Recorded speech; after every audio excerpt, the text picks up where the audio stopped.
बंधन बांधती है, जिसे राखी कहते हैं। रक्षाबंधन में राखी या रक्षा सूत्र का सबसे अधिक महत्व है।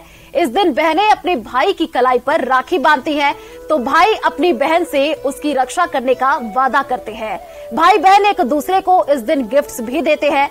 इस साल रक्षाबंधन के त्योहार की तिथि को लेकर लोगों में बहुत सारे कंफ्यूजन है। लोग संशय में है कि रक्षाबंधन 30 अगस्त को मनाएं या 31 अगस्त को मनाएं। रक्षाबंधन कैसे मनाएं, क्या करें और क्या ना करें, तमाम मुद्दों पर हम चर्चा करेंगे। तमाम सवालों के आपको जवाब भी देंगे, क्योंकि हमारे साथ ज्योतिषाचार्य जुड़ चुके हैं, जिनसे हम जानेंगे कई सवालों के जवाब। तो हमारे साथ 3 गेस्ट जुड़ चुके हैं। संध्या शर्मा जो कि ज्योतिषाचार्य हैं, डॉक्टर सुरेश शर्मा वो भी ज्योतिषाचार्य हैं, और डॉक्टर कृष्ण कुमार भार्गव जो कि ज्योतिषाचार्य हैं। आप तीनों का न्यूज 18 राजस्थान पर बहुत बहुत स्वागत है।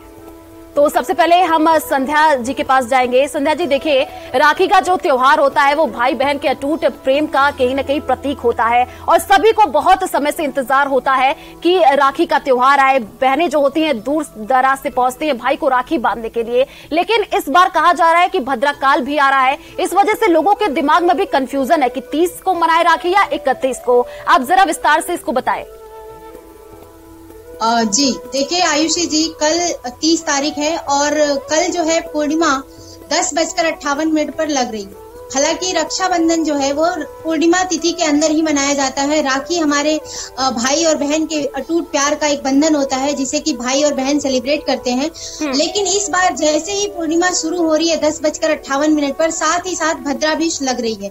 और भद्रा में कहते हैं कि किसी भी तरीके का बंधन नहीं बांधते हैं भाई बहन के रिश्ते पर, उसका दुष्प्रभाव पड़ता है। तो भद्रा की छाया सुबह 10:58 से लेकर रात को 8:58 तक रहेगी। तो इस दौरान रक्षाबंधन का त्योहार नहीं मना सकते हैं। रात को 9 बजे के बाद 2-3 घंटे हैं, 12 बजे तक कुछ लोग रक्षाबंधन मना सकते हैं। लेकिन हिंदू धर्म और हिंदू पंचांग के अनुसार उदया तिथि का बहुत ज्यादा महत्व होता है, चूंकि अगले दिन 31 अगस्त को पूर्णिमा तिथि के अनुसार सूर्योदय होगा, तो उस दिन भी रक्षाबंधन मना सकते हैं। लेकिन वहाँ प्रॉब्लम यह है कि सिर्फ 7:05 तक ही पूर्णिमा तिथि है, तो वहाँ भी एक दिक्कत है कि उसमें भी रक्षाबंधन कैसे मनाएं, जबकि कहते हैं कि कम से कम 1 प्रहर का टाइम अपने पास होना चाहिए। तो जो लोग मनाना चाहते हैं 30 तारीख को, वो लोग रात को 9 बजे के बाद 12 बजे तक मना सकते हैं, और या फिर अगले दिन सुबह 6 बजे से लेकर 9 बजे तक भी रक्षाबंधन मनाया जा सकता है। हालांकि जो कि शुभ मुहूर्त है और हर तरीके से शुभ फलदायक होगा। तो चलिए, हमारे साथ डॉक्टर सुरेश शर्मा भी जुड़े हुए हैं जो कि ज्योतिषाचार्य हैं, उन्हीं से समझ लेते हैं। डॉक्टर सुरेश, देखिए, जिस हिसाब से रक्षाबंधन का त्योहार है, लोगों को काफी समय से इंतजार होता है, और देखिए ये त्योहार काफी अच्छे तरीके से मनाते हैं। इसमें कई तरीके से देखिए पूजा की विधि विधान भी की जाती है। लोगों को बहुत कंफ्यूजन भी है इस बार, क्योंकि 30 और 31 दोनों दिन कहा जा रहा है राखी है, भद्राकाल भी लग रहा है। एक बार आप बताइए हमारे दर्शकों की पूजा कैसे करें, और क्या क्या पूजा की सामग्री पूजा की थाली में बहन रखे और अपने भाई की पूजा करे इस दिन। देखिए, सबसे पहले तो मैं ये 30 को मनाया जाए या 31 को मनाया जाए, इस विषय पर थोड़ा सा प्रकाश डालना चाहता हूँ। आपके सामने कुछ शास्त्रीय प्रमाण में इस विषय में रखूंगा। सबसे पहले मैं बात करूंगा धर्म सिंधु की, जो कि संपूर्ण भारतवर्ष में प्रत्येक व्रत पर्व उत्सव के लिए निर्णय करता है, प्रत्येक व्रत पर्व उत्सव का निर्णय करता है। ज्योतिष का कार्य है काल निर्धारण, समय मुहूर्त को प्रतिपादित करना, और व्रत पर्व कब उनका अनुष्ठान किया जाए ये निर्णय करता है हमारे धर्मशास्त्र, जिसमें कि धर्म सिंधु सर्वोपरि है। तो धर्म सिंधु का एक पद्य है, अथा रक्षाबंधनम अस्यामेव पूर्णिमायां भद्रारहितायां त्रिमुहूर्तोदय व्यापिन्याम अपराह्ने प्रदोषेवा कार्यम। स्पष्ट लिखा है कि श्रावण की भद्रा से रहित उदय काल में 3 मुहूर्त या उससे अधिक समय तक रहने वाली जो पूर्णिमा है, उस पूर्णिमा के अपराह्न काल में अथवा प्रदोष काल में रक्षाबंधन करना चाहिए। दूसरी शब्द लाइन में कहा कि अगले दिन यदि उदयकालीन पूर्णिमा 3 मुहूर्त यानी 6 घटी है ना, अर्थात 2 घंटे 24 मिनट से, क्योंकि 24 मिनट की एक घटी होती है, तो यदि इससे पूर्व भद्रा समाप्त हो जाए, इससे पूर्व जो है हमारी तिथि समाप्त हो जाए, पूर्णिमा समाप्त हो जाए, तो उस दिन ये नहीं करना चाहिए। प्रतिपदा से युक्त पूर्णिमा में रक्षाबंधन कभी नहीं करना चाहिए। तो इससे ये तो स्पष्ट है कि रक्षाबंधन केवल 30 तारीख को मनाया जाएगा। इसके और भी प्रमाण है। इसमें देखिए इतना बड़ा अवकाश दे दिया कि यदि चंद्र ग्रहण भी लग जाए, संक्रांति हो, उस समय भी आप रक्षाबंधन कर सकते हैं, लेकिन भद्रा पूर्ण रूप से यहाँ पर वर्जित की गई है। इसके बाद मैं निर्णय सिंधु पर आऊंगा। निर्णय सिंधु में इस विषय में बहुत विस्तार से चर्चा की गई है। मैं केवल 2 विषय आपके सामने रखता हूं। एक श्लोक है, भद्रायाम द्वे न कर्तव्ये श्रावणी फाल्गुनी तथा श्रावणी नृपतिम हंतिम ग्रामम दहति फाल्गुनी। अर्थात भद्रा में श्रावणी और फाल्गुनी से भी प्राय है होलिका दहन। तो श्रावणी और फाल्गुनी भद्रा में ये कदापि नहीं करनी चाहिए, पूर्ण रूप से वर्जित है। शास्त्र का ऐसा आदेश है। तो इसी प्रकार से जो है ये तो सिद्ध हो जाता है कि भद्रा काल में रक्षाबंधन नहीं होगा। और 31 तारीख को, क्योंकि हमारी जो पूर्णिमा है वो 2 घंटे 24 मिनट तक पूरी नहीं है, अर्थात 6 मुहूर्त तक पूरी है, 6 घटी की पूरी नहीं है, उससे पहले ही समाप्त होने वाली है। तो ये 31 तारीख को भी नहीं मनाया जाएगा ये पर्व। अब प्रश्न है कि इसको कब मनाया जाए। तो इसमें जैसे कि रात को 9:01 या कहीं पर 2 मिनट तक हमारी भद्रा समाप्त हो रही है, उसके बाद जो है रक्षाबंधन मनाया जा सकता है, क्योंकि शास्त्र का, धर्मशास्त्र का ऐसा निर्णय है। मेरे पास अनेक संदर्भ है यहाँ पर मैंने एकत्रित किए हैं, जिनके आधार पर, जिसमें यह कहा गया है कि आप उसमें जो है रात्रि में भी रक्षाबंधन का पर्व मनाया जा सकता है। बिल्कुल, तो चलिए आप बने रहिए हमारे साथ। डॉक्टर कृष्ण कुमार भार्गव भी हमारे साथ जुड़े हुए हैं, उन्हीं का रुख कर लेते हैं। डॉक्टर कृष्ण, देखिए जिस हिसाब से रक्षाबंधन का त्योहार कहा जाता है बहुत ही खास हो जाता है। भाई बहन के लिए ये त्योहार और भी ज्यादा इस वजह से खास होता है क्योंकि लंबे समय से इसका इंतजार किया जाता है। लेकिन इस बार लोगों के दिमाग में तो कंफ्यूजन है ही। लेकिन आप ये बताइए कि जब रक्षाबंधन का त्योहार कौन सा ऐसा समय है कि जिस पर मनाया जाए, क्योंकि सुबह सुबह कई लोग होते हैं, ऑफिस जाते हैं, इस दिन कई लोगों की छुट्टी भी होती है, लेकिन लोगों के दिमाग में बहुत कंफ्यूजन रहता है क्योंकि हर कोई शुभ मुहूर्त में ही अपने भाई को राखी बांधना चाहता है। वो शुभ मुहूर्त बताइए जिस पर राखी बांधा जाए। अचिंत्य व्यक्त रूपाय निर्गुणाय गुणात्मने समस्त जगदाधारा मुक्तये ब्रह्मणे नमः। भारत एक धर्म प्रधान देश है। हम सभी जानते हैं कि रक्षाबंधन का यह जो त्योहार है वह पूर्णिमा के दिन मनाया जाता है।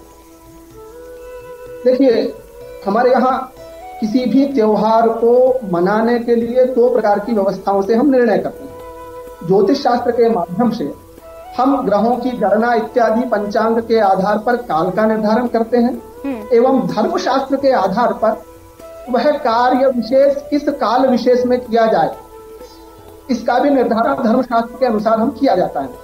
तो ज्योतिष शास्त्र और धर्मशास्त्र, इन दोनों के आधार पर हम किसी पर्व त्योहार को मनाने की प्रक्रिया को पूर्ण कर पाते हैं।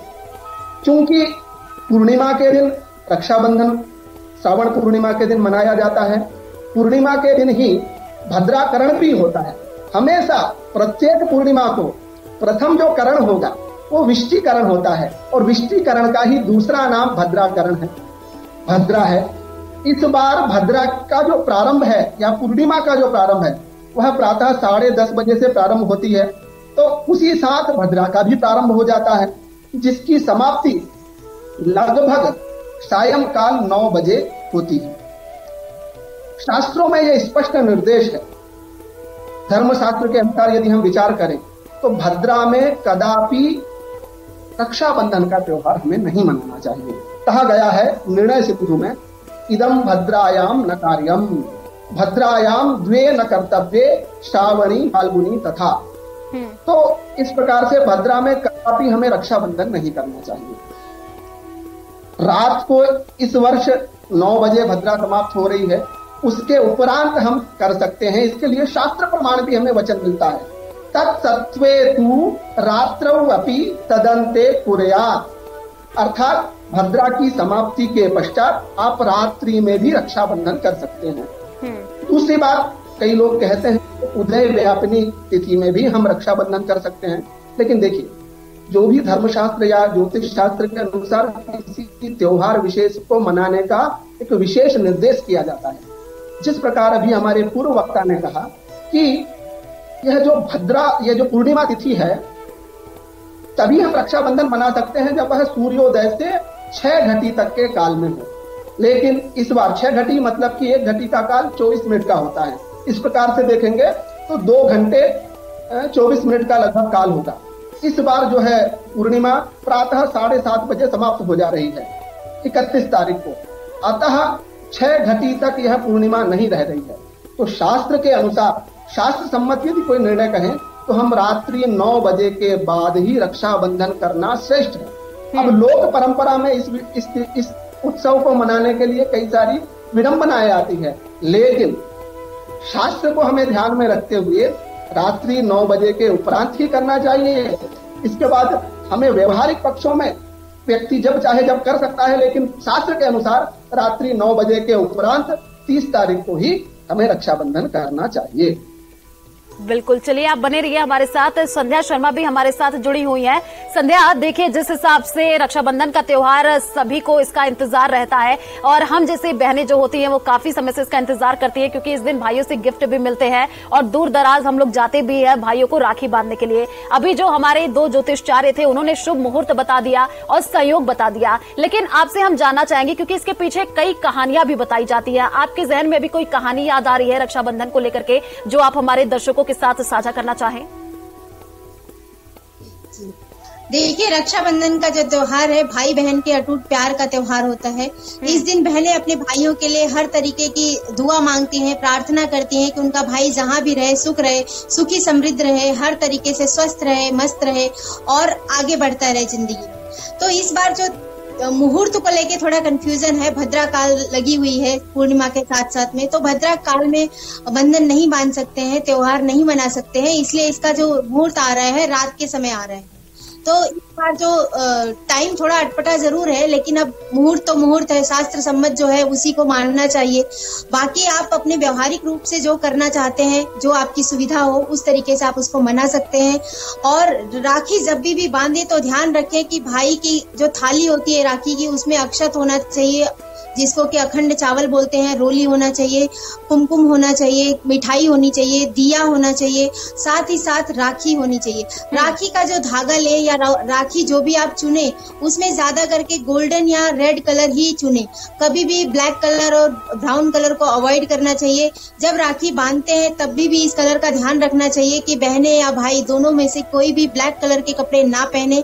और जो राखी बांधी जाती है तो सबसे पहले हमें भाई को तिलक करना चाहिए, टीका लगाना चाहिए, फिर उसके बाद अक्षत का तिलक उनको लगाना चाहिए। इससे चंद्रमा ग्रह मजबूत होता है और मंगल भी प्रबल होता है। और चंद्र मंगल का मेल ज्योतिष शास्त्र में बहुत ही अच्छा माना जाता है, इसीलिए इस दिन पहले कुमकुम और फिर चावल का तिलक किया जाता है। उसके बाद आपको राखी बांधनी चाहिए, फिर भाई की आरती उतारकर उसका मुंह मीठा कराना चाहिए। इस दिन भाई अपनी बहनों को गिफ्ट भी देते हैं, जो भी उनकी श्रद्धा या उनकी सामर्थ्य है उस हिसाब से वो अपनी बहन को गिफ्ट दे सकते हैं। मेरा मानना है कि सबसे ज्यादा बड़ा प्यार होता है, वो प्यार भाई बहन के बीच में बना रहना चाहिए। और इस दिन फिर उस राखी के बदले भाई अपनी बहन की रक्षा करने का वचन भी देते हैं। इस तरीके से ये रक्षाबंधन का त्योहार मनाया जाता है और ये पूर्ण होता है। बिल्कुल संध्या जी, आपने सही कहा। आप बने रहिए हमारे साथ। सुरेश शर्मा जो कि हमारे साथ जुड़े हुए हैं, उनसे भी एक सवाल कर लेते हैं। सुरेश जी, देखिए रक्षाबंधन का त्योहार खुशहाली का त्योहार होता है, इस दिन चारों तरफ खुशियां देखने को मिलती है, लेकिन इस बार जो कहा जा रहा है कि भद्राकाल पड़ रहा है, इस वजह से लोगों के दिमाग में बहुत ज्यादा कंफ्यूजन है। ये भद्राकाल है क्या, ये बताइए पहले तो, और ये अशुभ क्यों है ये भी बताइए। सबसे पहले हमें ये जानना है कि भद्रा कौन सी और इस समय को त्यक्त क्यों किया गया। भद्रा सूर्य की पुत्री थी और रावण की बहन थी। उसका जन्म असुरों के वध के लिए हुआ था। इसी उद्देश्य से भगवान ने, ईश्वर ने उन्हें भेजा था। तो उनका जो व्यक्तित्व था वो दूसरे को डराने वाला था, भय पैदा करने वाला था। उनका शरीर बड़ा, काला, बड़े बड़े दांत, लंबे बाल, आंखें डरावनी, इस प्रकार का उसका जो स्वरूप है वो पुराणों में या शास्त्रों में उसको वर्णित किया गया है। तो जो भद्रा थी वो बचपन से ही मांगलिक कार्यों में बाधा पहुंचाती थी। जहां भी कहीं यज्ञ हो रहा है, हवन हो रहे हैं, कहीं शुभ कार्य हो रहे हैं, उसमें बाधा वो सदैव पहुंचाया करती थी। तो इस बात से उनके पिता भगवान सूर्यदेव जी भी अत्यंत चिंतित थे कि ऐसा क्यों है, क्यों ऐसा करती है। तो इस विषय में उन्होंने भगवान ब्रह्मा से प्रार्थना की, उनसे चर्चा की। तो उन्होंने, ब्रह्मा जी ने इसका एक उपाय निकाला कि ब्रह्मा जी ने भद्रा का एक समय निर्धारित किया कि इस समय पर, ये तुम्हारा समय है, इस समय पर तुम मंगल कार्यों में विघ्न डाल सकती हो। तो उसी काल को भद्रा काल कहा जाता है। देखिए, एक तिथि पूरे दिन रहती है, मतलब तिथि का अभिप्राय है कि सूर्य और चंद्रमा का 12 अंश का अंतर, उसे हम एक तिथि कहते हैं। और उस तिथि का जो आधा भाग है, उस तिथि का जो आधा भाग है, जितने समय तक वो रहेगा, उसको वो एक करण संज्ञक होता है। तो एक तिथि में 2 करण, इस प्रकार से जो करण है वो 7 चर करण है और 4 स्थिर करण है। तो इन 7 करणों में जो अंतिम करण है वो विष्टि है, उसी को हम भद्रा कहते हैं। वही समय जो है ब्रह्मा जी ने उस भद्रा के लिए निर्धारित किया कि ये समय तुम्हारा है, भद्रा काल है। इस समय कहीं भी शुभ कार्य होता है, कहीं भी सत्कर्म होता है, यज्ञ हवनादि होते हैं, मंत्र तंत्र जाप इत्यादि किया जाता है, तो ये समय तुम्हारा है, तुम उसमें विघ्न पैदा कर सकती हो। इसीलिए उस कार्य में कोई भी, उस समय में, उस भद्रा काल में कोई भी शुभ कार्य नहीं किया जाता, क्योंकि अगर उसमें शुभ कार्य हम करेंगे तो उसका फल भी मैं बता देता हूं कि उस भद्रा ने अपने भाई रावण की कलाई पर उसी भद्रकाल में राखी बांधी थी, जिसके कारण उस रावण का सर्वनाश हुआ। इसीलिए ये भद्रा जो काल है, भद्रा का जो समय है, ये सभी प्रकार के शुभ कार्यों में निंदित किया गया है। देखिए, रक्षाबंधन की मैं बात करूं तो वहां पर ये भी धर्म सिंधु में वर्णन आया कि सूर्य ग्रहण है, चंद्र ग्रहण होता है, पूर्णिमा के दिन चंद्र ग्रहण होगा। तो चंद्र ग्रहण भी यदि है तो ग्रहण काल में भी आप राखी बांध सकते हैं, लेकिन भद्रा काल में कदापि नहीं। तो भद्रा जो थी वो इसीलिए वो सूर्य की पुत्री थी, एक राक्षसी थी और विघ्न उत्पन्न करने वाली थी। तो ब्रह्मा जी ने उसे जो समय दिया वो भद्रा काल था। और सभी बिल्कुल सुरेश जी, आपने बहुत ही अच्छे तरीके से हमारे दर्शकों को बताया कि भद्रा काल क्या होता है और इसमें राखी क्यों नहीं बांधनी चाहिए। बाकी जो हमारे 2 ज्योतिषाचार्य हैं उन्होंने हमारे दर्शकों को बताया कि इस बार राखी का जो त्योहार है उसको कैसे मनाए और कैसे इस दिन का जो खास महत्व है वो भी इन्होंने बताया। आप सभी का बहुत बहुत धन्यवाद हमारे साथ जुड़ने के लिए और हमारे दर्शकों के साथ ये जो आपने जानकारी साझा की उसके लिए बहुत बहुत धन्यवाद। तो देखिए, राखी का त्योहार बहुत ही खास हो जाता है। लोगों के जहन में कई सारे सवाल थे कि इस बार भद्रा काल है तो किस मुहूर्त पर राखी बांधे, कैसे राखी बांधे, उन सभी सवालों के जवाब हमारे ज्योतिषाचार्यों ने दिया। तो आप सभी को रक्षाबंधन की बहुत बहुत शुभकामनाएं। चलिए फिलहाल नमस्कार।